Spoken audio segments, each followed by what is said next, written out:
What's up, Toombas, and welcome back to my YouTube channel. My name is TytheTrainer, and today's video, we're going to be going over how to deadlift. So, without further ado, let's get into it, and let's train. The deadlift is a fantastic lower body slash total body exercise. It is a bend and lift movement, but unlike the squat, it is way more focused on the hip hinge. Our main muscle building and strength building properties are done via simultaneous hip and knee extension. The knee extension is handled by the quads once again. This time, the hip extension, due to the hinging of the hip, is handled by the hamstrings as well as the glutes. We also have a isometric lumbar extension contraction, once again, like the squat, and the stabilizers of the deadlift are going to be our lats and our traps to help prevent movement in the scapula. If your main goal is hypertrophy, you should load anywhere from 70 to 80% of your 1 rep max for 5 to 10 reps.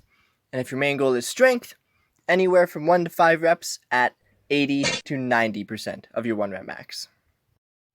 And because the deadlift is very challenging on the body, it would be wise to train it 1 to 2 times per week, just due to the recovery rate.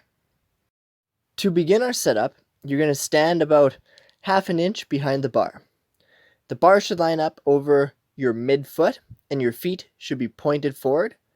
Your stance should be inside shoulder width.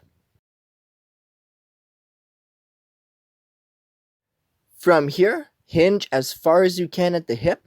Once you can no longer hinge, you bring your knee slightly forward and there should be some light shin contact with the bar. You want to grip the bar with straight arms. You want to dig your hand into the bar and drive your pinky as well into the bar for maximal grip. You then want to pack your lats. You can think of this by pulling the bar into you. You also want to make sure you pull your lower back and hips into neutral spine for that lumbar contraction.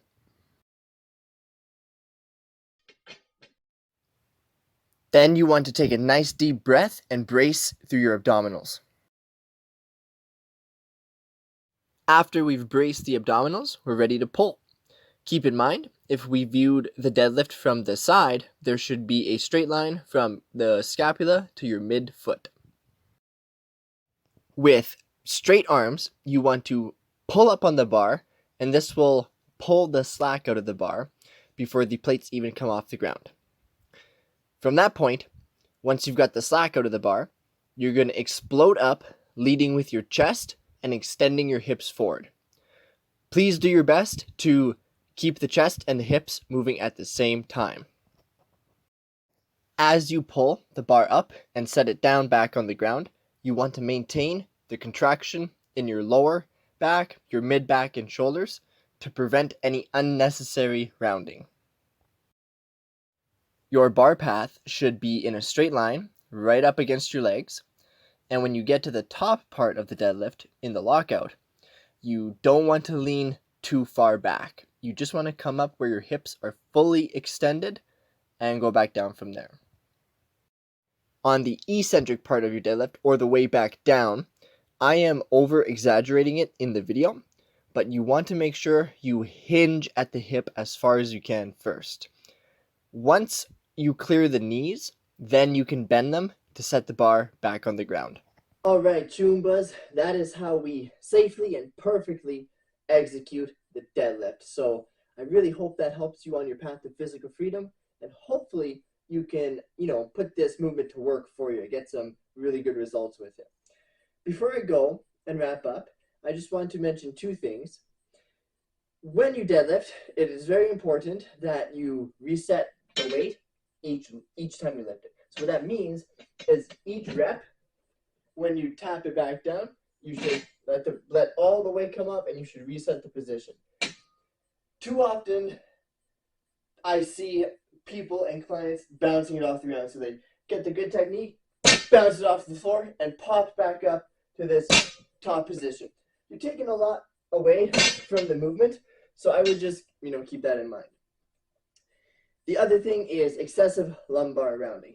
Now, I know in the higher up levels of powerlifting and strength competitions that having a slightly rounded back, more in the thoracic region though, is safe, and that's fantastic.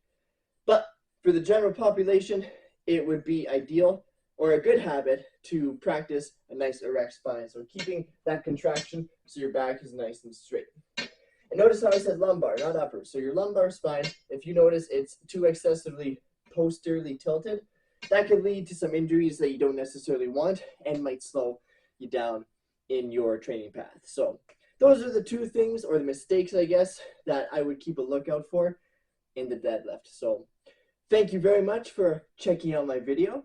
My name is TytheTrainer, and I hope you guys have a fantastic rest of your day, and I'll see you in the next video.